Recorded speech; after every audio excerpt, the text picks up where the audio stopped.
Hey guys, in this next episode, we're going to be talking about mental illness and we will also be talking about suicide and self-harm. So if you're very sensitive to topics like this, it might be better for you not to listen, but this is a trigger warning. Hope you enjoy.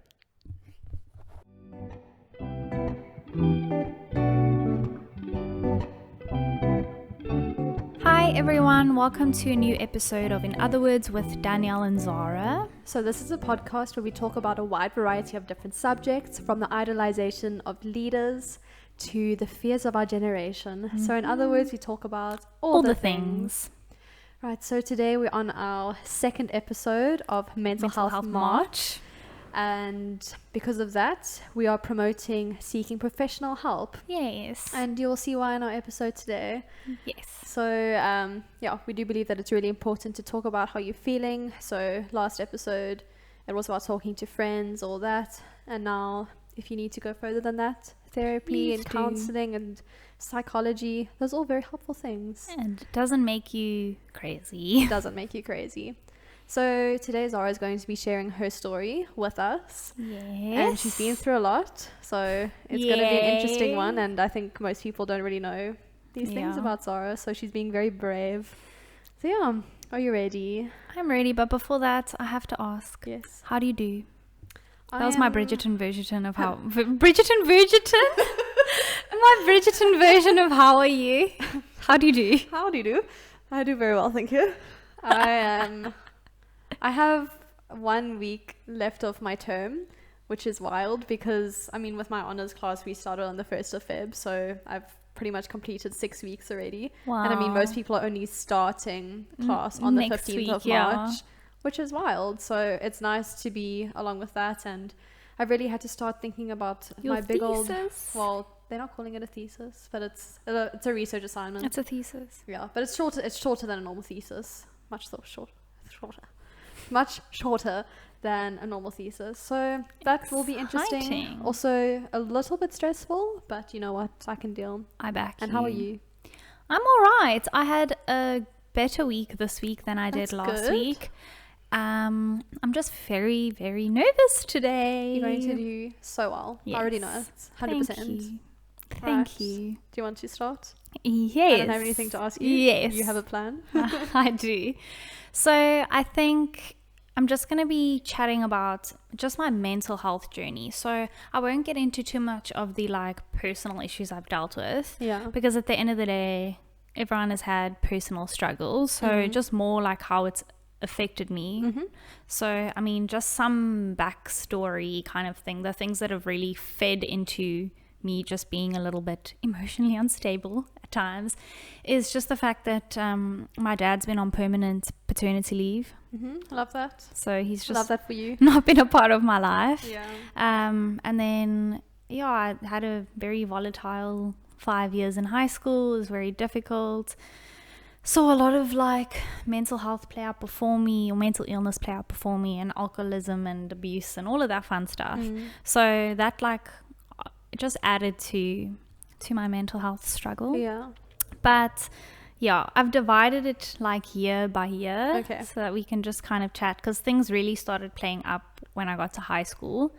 But in primary school, I pretty much thrived, if you will. You were doing all the things. I was doing I didn't even know you, but you were doing all the things. No.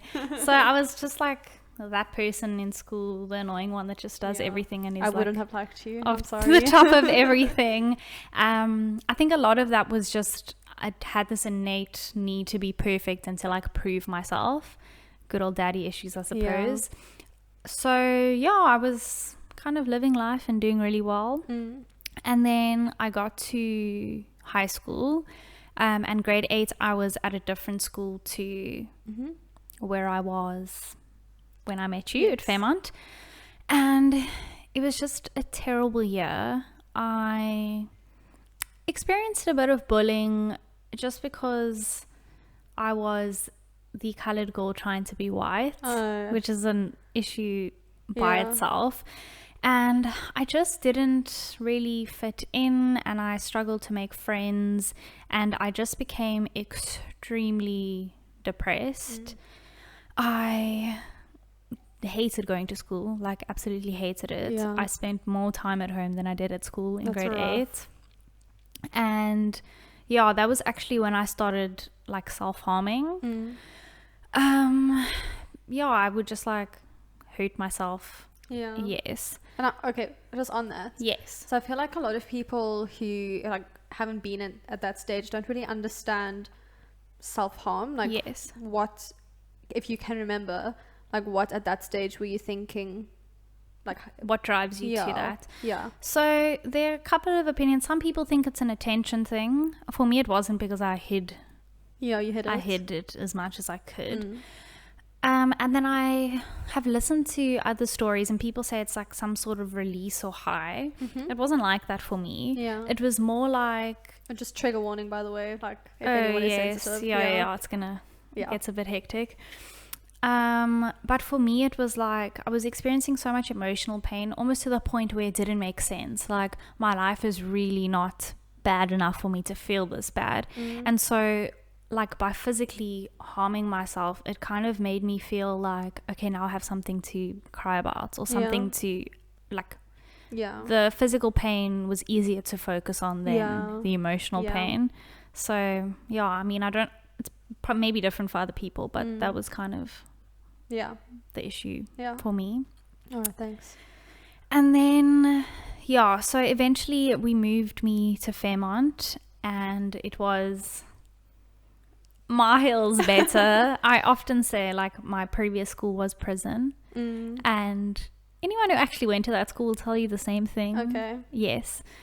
So getting to Fairmont, it was just so nice. Like, people were just friendly and they smiled, and I'd just never seen smiling before. Oh, no.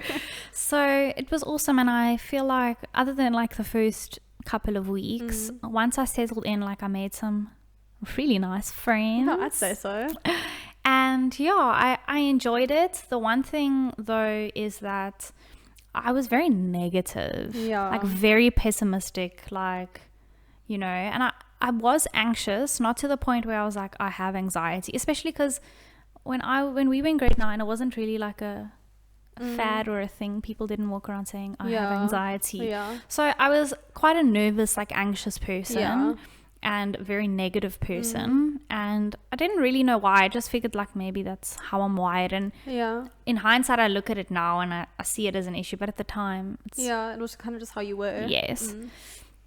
And then so it was basically just pessimism and anxiety, really. And then the beginning of my grade 10 year was when I met Jesus. Woo-hoo. And that was like a 180. Literally. I was like, praise the Lord, I am the happiest person on the planet. God is so good. I mean, he's still good. Still good. But yeah, I was literally like, the beginning of that year was like incredible. Like, just getting to know the Lord. And then I started like having like hectic anxiety. And what was really difficult for me was... I didn't understand it. Like, there was nothing to be nervous about. And how, like, I best describe it, it was quite hectic for me, because I would be like in a class and we'd be having an interesting discussion, or I'd literally just be doing nothing sometimes, or I'd wake up in the middle of the night and I'd just have like heart palpitations. And it was so hectic. Like, I just felt like everything was like spinning out of control, and then I would always need to throw up. Oh, hectic. And so it was so much of like a physical thing, and I just didn't understand it. Like, I remember you were like on the bathroom floor with me. I remember that very clearly. The one day, and I was just like, Danielle, I just can't anymore, because it was so hard, because it was also a stressful week that week. Like, everything just built on top of each other. Ugh. And so it was just difficult, because yes, like, life wasn't great, but I felt like I was in a kind of a quote unquote good space. So to have like anxiety to the point where I'm throwing up all the time, it was just, it was really, really bad, and it was very difficult. Do you think like, having just become a Christian at that stage, do you think you felt worse that you were having these anxiety attacks despite 100%. The fact that you knew God was with you? 100%. It was so hard, because like, in my heart, like, I knew that like God was with me, and I really questioned, like, do you really have the peace of the Lord? Like it says, like, God gives us a peace that surpasses all understanding. Can you really say that if you're having anxiety attacks? And so that's something I've really struggled with. And through the years, as I've learned about mental illness, I've realized that there's a big difference between that and trusting God. But we'll talk about that in the next episode a little bit. But it was very discouraging because like I was just like on fire for the Lord. So it just you really were, and still are, obviously. It just didn't make sense, you know. And then I eventually went to see the school counselor because it was just too much. It was interrupting like my life, you know. And she said she recommends that I just go and see a GP. And so that's what I did. And she put me on a medication. It was quite a mild anti-anxiety tablet. And what was nice about it is you could take up to 3 a day or just one. So it wasn't like a hectic, like you have to take it at the same time every day kind of thing. Was it like just take it as you need to? Yeah, well, you had to take it every day, but you could take like 2. You could take 1, you could take 3. Okay. It's just if you were continuously taking 3, you needed to wean yourself off, so your body could get used to it. But I was on it, and it really, really helped. And toward the end of like my grade 10 year, like the anxiety had like worn off quite a lot. And so I decided that I was going to go off my meds because I didn't ever want to become reliant on medication. Yeah. So I was doing a lot better and I went off my meds. And pretty much a couple of months later, the anxiety was back, like full force. Yeah. And it was something I felt like weirdly ashamed of. Like I didn't tell people about it just because it felt stupid and I didn't understand. I mean, it also just shows how mental illness is still so stigmatized. Yeah. And so, I spoke to the doctor, and it's difficult because you speak to some people and they're like, oh, Zara, but you have so much difficult things happening in your life, and I really did. Yeah. So they're like, it's probably that, but I just knew like something was wrong, but I really, really struggled with the idea of being on meds.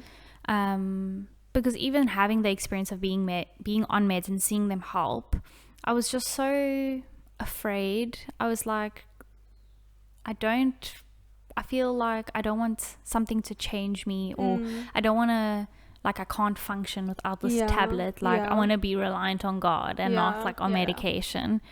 And I really, really struggled. And obviously this affected the people in my life as well. And I had a conversation with my mentor the one day, and she said, Zara, look at it like this.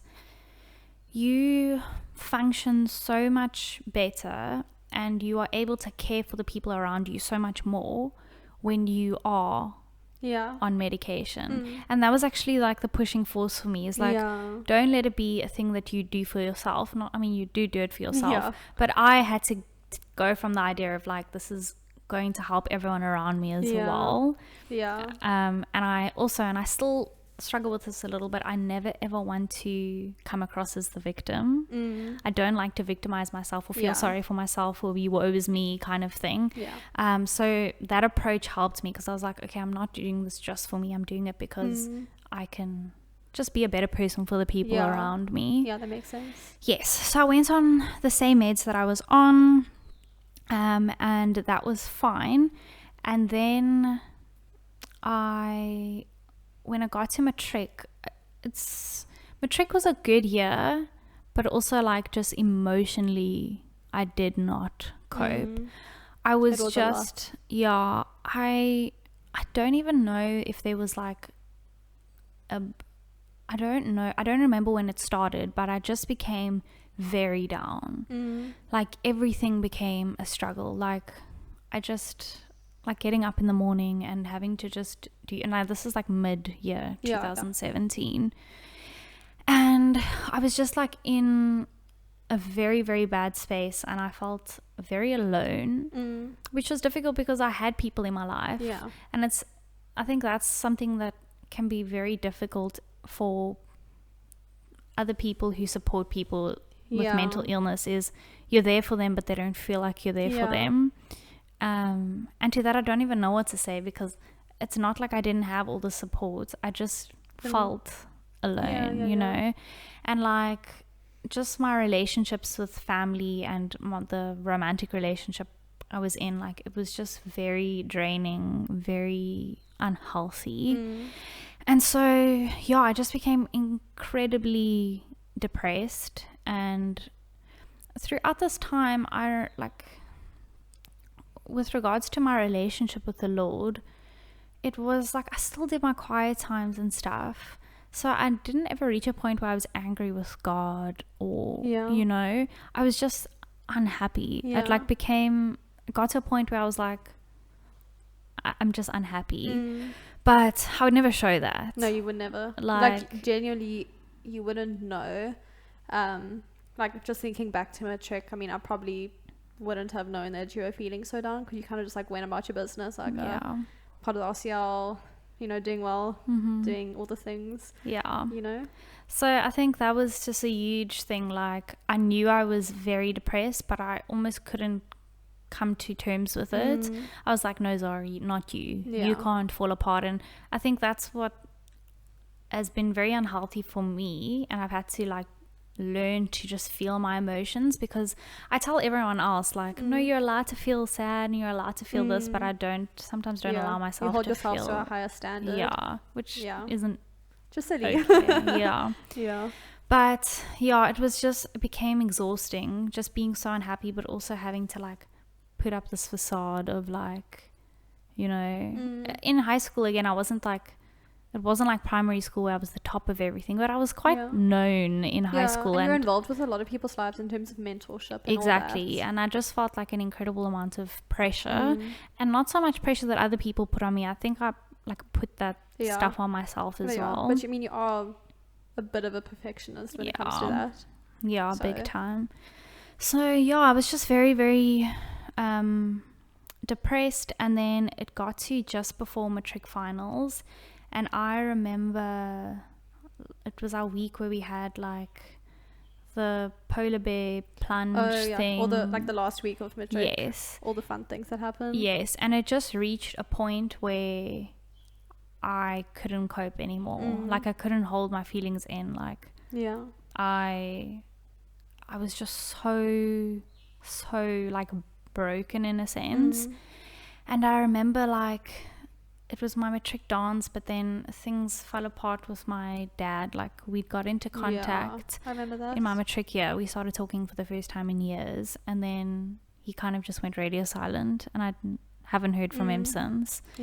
So that was in the September of 2017, and then I wasn't in a great space at home. Like, it wasn't great, and then I had my breakup, and I think I just couldn't deal. Like, I felt just like physically done. And I remember there was a week or like 2 weeks where I could not sleep. I felt on edge all the time. I was drinking like exams. It was before. Okay.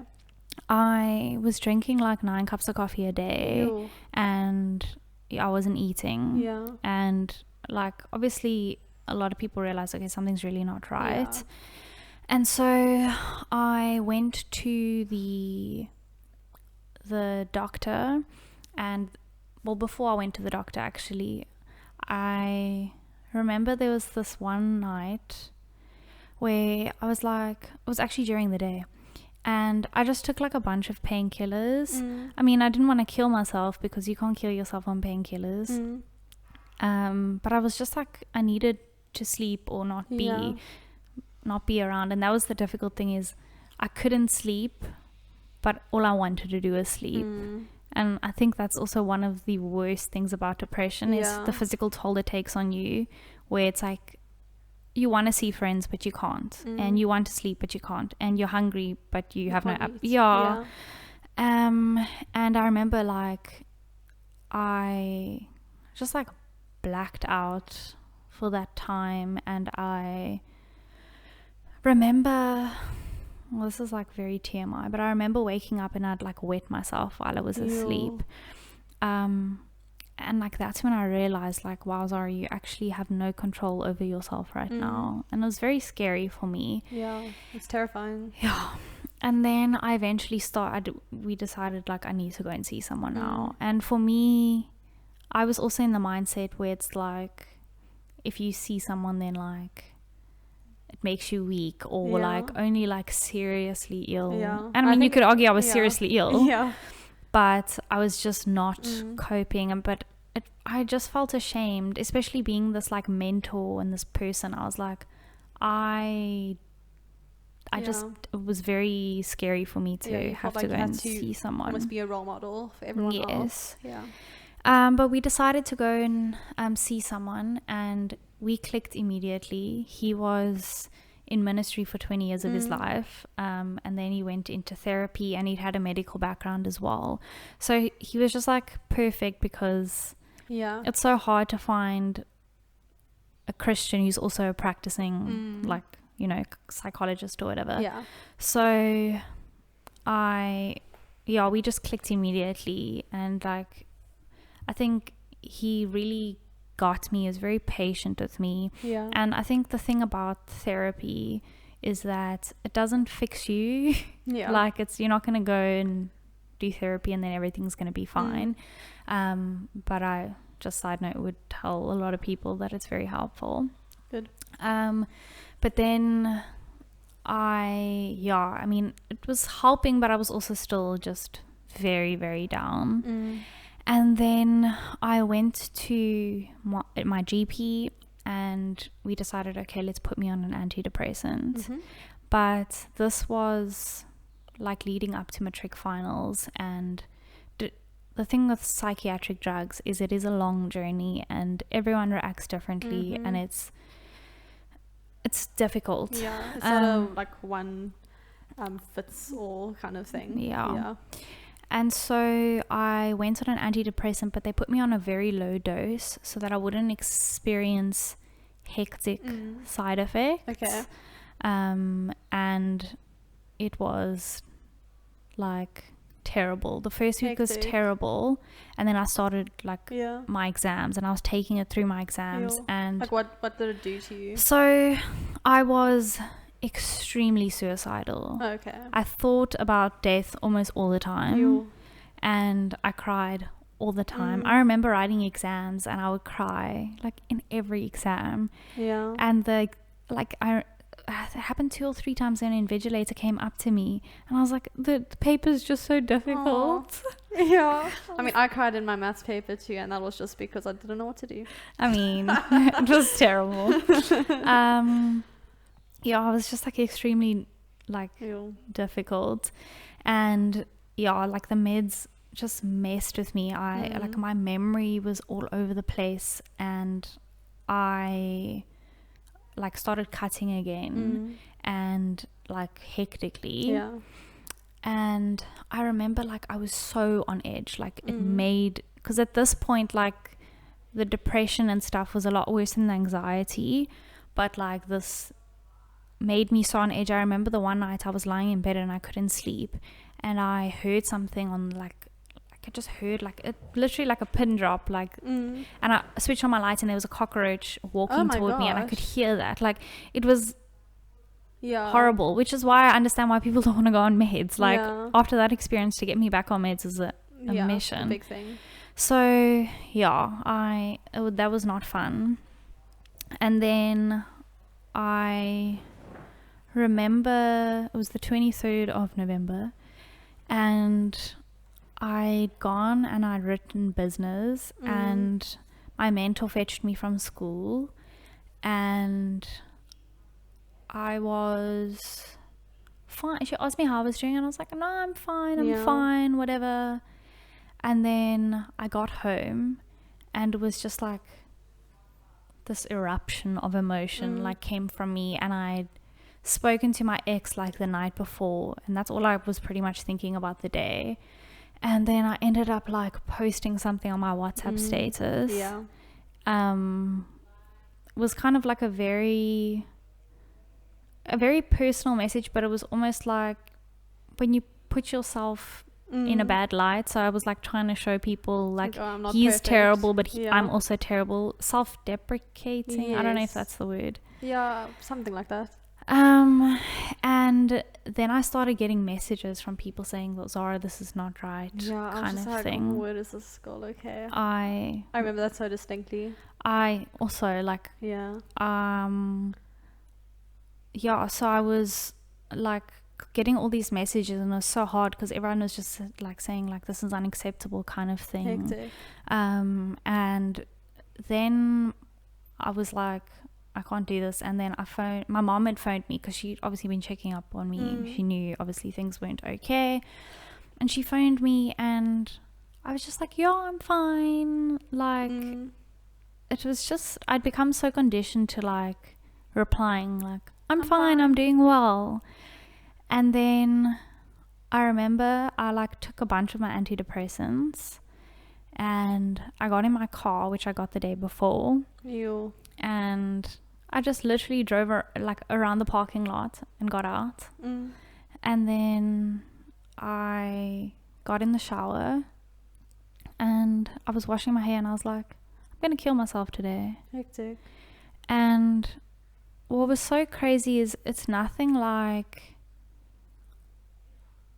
I expected that like point to be. Like I would think that you would be an emotional wreck, and like it would happen in this like moments of like absolute impulsivity or whatever. And I just felt so calm. I was like, I'm gonna kill myself today. Hectic. And sorry I'm saying this in so much detail. I just want people to understand like my mind. And so I got out the shower and I was like praying. And what's crazy is I always assume that like people who reach a point where they're that down or whatever, that they are like angry with God or they've lost faith. And it wasn't like that at all for me. I just felt like, God, I'm sorry I disappointed you. Oh yeah. Like that's another feeling altogether as well. I was just like, you know what, Lord, like I've really tried and I'm really sorry. Yeah. But I didn't feel like I was going to hell at all, you know. And I think that's what's so crazy is like I never felt like the Lord had abandoned me, which I thought was something I would have felt. And I never felt like that. I just felt like, why? Like, why would you want to be in a relationship with me? Why would you want me, Lord? Like, I'm a mess. So yeah, I prayed, and then I took my whole box of antidepressants. And it was not how I expected it to be, y'all. I thought that I would like pass out and just like peacefully die. And I remember like I couldn't like see properly. And I had like my legs were wobbly, like I couldn't walk. And I was like, this is the worst feeling. I'm like, I can't. My body, like my heart was like beating, and like my vision was blurry. Like there was nothing nothing calm or peaceful or romantic about it. And I remember I called a friend of mine who lived up the road, and I was like, you need to come now. Like, and I still don't know how I managed to actually call her, because like I was just so like my vision was out, and like I just remember it was terrible. And then like they took me to hospital and whatever. And I remember like getting to hospital, that feeling was like, I'm so ashamed. Like all these people know what I've done, and like what do they think of me? And like it was a terrible moment in my life. And then I remember that like that night, like, well, first of all I had to check my heart or whatever, and what was so scary, I always thought that like when you overdose that they like pump your stomach or whatever. I don't know if you've ever heard that. Yes, I have. That's not a thing that they ever do. Really? Yeah, so I had to drink 2 liters of active charcoal. Yucky. And then I remember the doctor saying like, for such a small weight, you're gonna have to stay, and we're gonna have to monitor your heart like yeah, I remember like my therapist at the time, he was amazing. He sorted everything out for me. And me being like a stressor when it comes to school, like I really was in a space where I was like, I could care less about school right now. Yeah, that really shows a lot. Yeah. And yeah, I remember like distinctly when he phoned and said, listen, this is what's happened to one of your matric students. When they said my name, the woman who was head of academics, she was like, no, there's no way. There's absolutely no way that it's Zara. And it's just like, please ask people if they are okay, because you really don't know. Yeah. Like the happiest people could be struggling the most. Like they appear happy. And so it was really hard just because so many people knew. And so like a lot of what came from that was, apart from me just feeling terrible, it was like, wow, I feel so ashamed now. Yeah. And yeah, straight after being in the hospital, they sent me to a clinic or a psychiatric place. 2 things just to, like, if you have any idea, it doesn't look like a prison. No. And it also doesn't look like a resort and a spa. I feel like these are 2 things that people will sometimes see it as. And yeah, it was really difficult because it's very draining having to talk about your feelings all day long. Yeah, I can imagine. So yeah, I was there for, I don't even remember how long. And this is the first time I'd seen a psychiatrist, which is the first like issue, is just when a GP prescribes medication to you, they're not trained in like what medication. They can only do so much. Yeah, that's true. So I'd seen a psychiatrist, and the meds he put me on still didn't really work, but like I was kind of at a point where I was like, I just need to be better now. This is unacceptable, Zara, pull yourself together. And then I left the hospital and then was still really struggling with anxiety. And yeah, I remember getting out and my first thing was like, I need to convince everyone that I am okay. That's when I went on my trick back. Yeah. I'm like, okay, like having a good time, straight out of hospital, let's go party, having the best time. And that is just the worst. And I think what's important when you're struggling with like mental illness is you need to be okay with being with yourself. Yeah. Because that's like the scariest thing is when you have 100%. To actually be with yourself. And so I just like spent those 3 months with people. Yeah, literally every day. Yeah. And it was crazy because like you're not, like you're social. But I like my time alone. Yeah, but not that social. That was wild, yeah. And so I got back to, I started varsity or seminary, and I just started to slowly but surely feel better. The like therapy was really helping because we kind of identified like I really struggle with rejection. Like, and I mean it makes sense because my dad had kind of rejected me, but a lot of my like actions and emotional issues came from this like fear that like people would leave me or that I wouldn't be good enough. And then after like putting me on a bunch of antidepressants, it got to like a point where the doctor was like, okay, so you're not depressed, something else is up. Okay. And then after like I'd been seeing him for a couple of months, so he kind of gotten to know me. And then I got diagnosed and he said, I'm putting you on the borderline personality disorder spectrum and you have bipolar 2.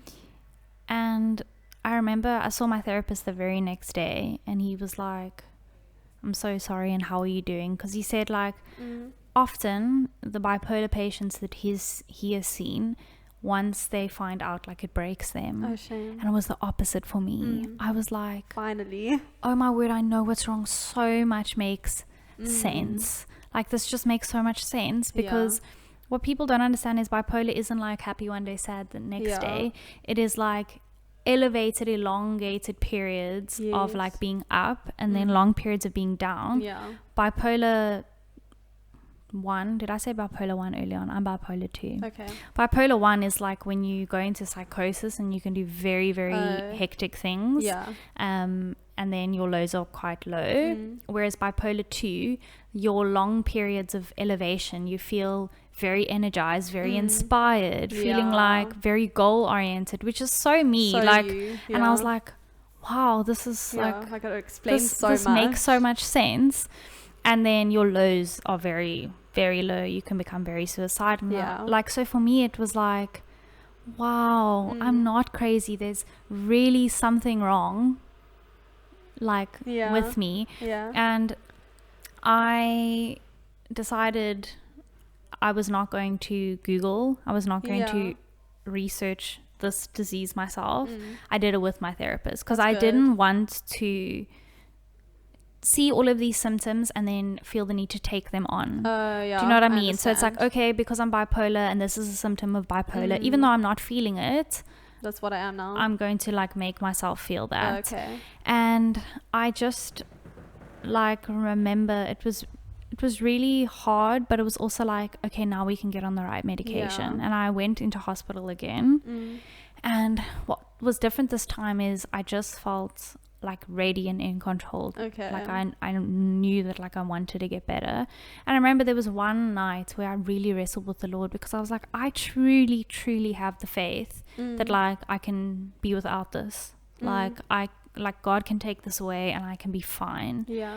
And like when he didn't, I distinctly remember like the verse in Paul that said like when he had a thorn in his flesh.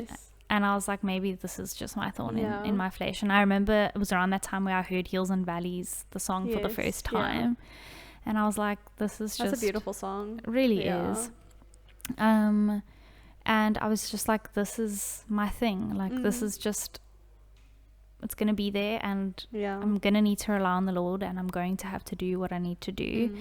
And the thing is, when you take an antidepressant, and a bipolar patient takes an antidepressant, it has the opposite effect. Oh, hectic. Yeah. So with bipolar patients, it's like you go through a stage where your hormones like overact and then are like completely depleted at a stage. And so it really was a chemical imbalance. Literally. If that makes you helps you understand. And so I went on an anti-anxiety, a mood stabilizer, and the bipolar medication they call an SNRI. Okay. And it really, like, I praise the Lord because it took me about 3 months to get on the right meds. And I've seen people where it takes like 3 years to find the right medication for you. And they are doing like genetic testing and stuff, but it's in its early stages. So for right now, a psychiatrist's job is literally like a puzzle to find the right mixture, the right meds for a patient. And I really do think that was the Lord. Like once I got to a place of surrender, like I could just get on the right medication. And I think like in the next episode I'll really talk about what the medication did for me. But like for 2 years I've been stable, mostly all right. Yes. And I think that's the thing, like there've been difficult times, but I've managed to navigate them as a normal human being now.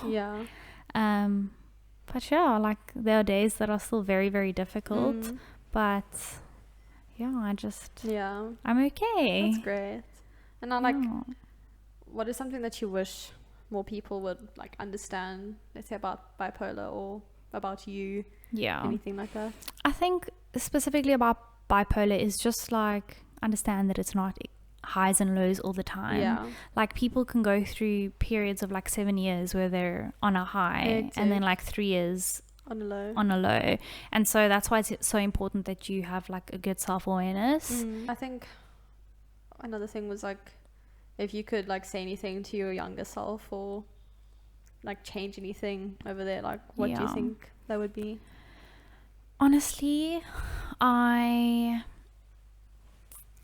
grateful for everything I've been through, but I mean, would it be nice to have been diagnosed so much earlier? 100%, because then I would be on the right meds and stuff.